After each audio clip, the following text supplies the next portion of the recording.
All right, Aquarius, it's your turn. Let's check out what's going on for you in August. Let's see what's happening. Let's see what is happening. Yeah, Sun, Moon, Rising, and Venus. All these readings are general readings, so whatever resonates for you, it's for you. If it doesn't resonate for you, it's not for you. Okay, so let's see where we go for Aquarius. What is happening? Aquarius.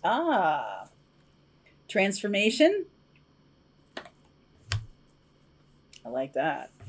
Cleansing waters, purification activates a vital life force. So very watery energy there. And staying focused, hold the course. I feel like some of you could be, could have experienced a big ending, a big change in a relationship, a big closure to part of your life. Something is still hanging around. I don't know if it's a person or if it's just a residual feelings from a relationship, or you're still connected to somebody. All right. It's very, it was a big change, a big shift in your life. Okay. Whatever this is. So let's keep going. And I feel like you're in a place right now that definitely requires you to take good care of yourself. The other day in the new moon video, I talked about how the Leo energy can be viewed by some people as selfish, but I'm here to tell you it's time in the Leo new moon energy. It's really good time to take good care of yourself and release anything from the past. I know it's a new moon, it's a manifesting moon, but your intention is about manifesting the future that you're trying to create. And it's not helpful if there's this other person or other, I don't know, incident or chapter in your life that left a mark. All right. It really did. It left a mark. It might have had you awake in the middle of the night. You might have been, whatever it could have been about, relationships or your work or your business or something like that. There was definitely some sleepless nights going on. And it's really time to take good care of yourself. You're coming out of this. All right. I just want you to know that it's important to do that. Taurus underneath, the Hierophant. Wow. King of Wands, Three of Cups, Five of Pentacles, Strength. Could be dealing with a fire sign here. I see Aries and Leo there, and then I see Taurus. Four of Cups, Magician, Gemini, Ace of Swords, Judgment, and the Knight of Wands, Sag. So fire signs, Gemini or Taurus. This could be about commitment. You could have just gotten out of a previous commitment and you're not ready. All right. You might not be ready. That previous commitment could have been a fire sign who was, I'm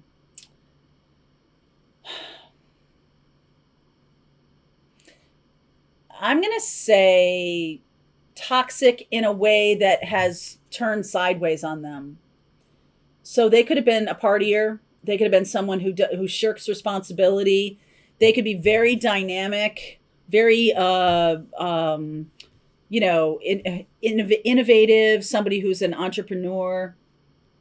And then they suddenly went cold on you. They left you out in the snow, or they shut you off. You could have been hanging out with them. And then all of a sudden it's over, right? There's a sense of it's over. And I feel like there's a feeling of, not unfinished business, but like what could have been. All right. There's no unfinished business here. I do feel like if this is you here, that there's courage and power and strength in this for you. And some of you may be Aquarius, or the person you're dealing with could be looking back at the relationship and kind of wondering, why didn't this turn into love? Focused. You could have friend zoned them, or they friend zoned you, or something like that. And there's like this sense of it never materialized. And so I see this Magician here. You or this person is somebody who's very powerful and dynamic. And I think there might be another chance here. I feel like you both kind of feel like, why did this end? Or why didn't this keep going forward? There's definitely a sense of missed opportunity. And I feel like for some good reason, for some kind of traditional reason, like you both just were kind of like, okay, no, this isn't working for me. Um, or one of you just decided that the other person was a friend. And I do think that you might have some new conversations. Ace of Swords and the Judgment card, getting real clarity around this. This relationship may not have turned into anything physically,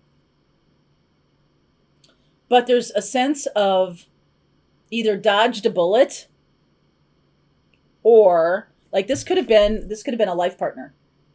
And there's a sense of, well, it never kind of got going, or why didn't it? All right. And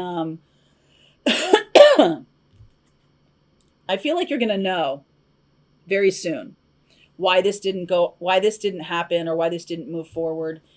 This Knight of Wands can be seen as someone who has a problem with commitment. So you or this person could have dumped this whole relationship because it was like, no, I'm just not interested. I'm not interested in commitment right now. I just went through something terrible, or a big chunk of my life was so exhausting to me that it's not capable of the commitment right now. So I don't really feel like it's bad, or acrimonious or angry or anything like that. But please clarify the Three of Cups, just one card here. The Three of Cups, Three of Wands. All right, there might have been another person involved, and it's possible that a past relationship might have reared its head. Like you might have seen the same qualities in this person as the one you just left behind, and like, whoa, okay, that might have been really weird. But there's also a sense of expectation, big expectation that's never materialized. Five of Pentacles, Four of Swords. One of you is really getting healed from past relationships. This relationship could have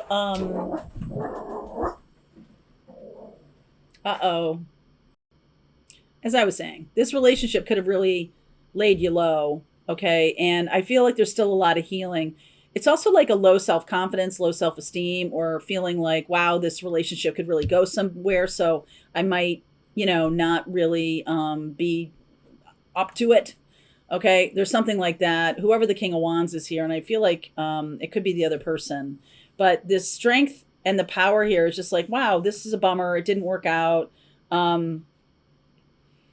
I feel like there's like a let's be friends kind of feeling here. The Three of Cups and then the Four of Cups, looking at that and not really grasping the Ace of Cups. Somebody here is missing the fact that this is kind of a big deal. That kind of was minimized. This relationship was kind of minimized. And mostly because of the past toxicity in other relationships. Like, I'm just not going there. There was something about past relationships that really were very detrimental. So what about the Magician here? One for the Magician, please. Queen of Pentacles. Well, that's very nice. You're both kind of healing. You're both doing good things for yourself. King of Wands. I'm sorry, Knight of Wands. And then I'll do the Ace of Swords here. Seven of Cups. I get the sense that neither one of you knows what you really want solidly. I think there's still too much past energy in this that has nothing to do with either one of you. What about the Ace of Swords? Nine of Cups. Okay. Honestly, like, a couple things come to mind here. When I see that, and I see these cups, this Three of Cups kind of thing, couple things. Now, if there were third parties in the past and it really, you really have very little trust, that could be the thing. It could be about third parties. It could be about drinking too much. Okay. And there could also be this sense of like, wow, I really wanted that person in my life and I really got bowled over by this. And so I'm not going to go toward what I want because I'm still unclear really as to what that is. I think the universe is saying, well, this is the right person for you, or this is the right connection. And if there's a third party going on, it's really muddying the waters. There's really no way, or a third party in the past, at least, there's no way to really figure out how you feel about a certain person, because there's too much shit from the previous person still in this mix. Okay, on either side. So that has to be cleared. And so maybe there's a time period here of clearing and healing from past hurt, clearing and healing, doing good things, understanding the clarity of what you really want. I think this could actually end up working out in a longer term kind of situation. So let's see where we go. I'm going to look at Taurus, Aries, Leo, Sag, and Gemini. So you could be dealing with any of those. I'll get some cards around those to see about that person. Hi, Maisie, standing on my couch. All right, sitting. All right, link is below, Aquarius. I'll see you over there. All right, I hope you enjoyed that video. If it was helpful to you, please consider liking this video and sharing it with anybody who might have a need for similar kind of information. And if you like this video, check out these videos.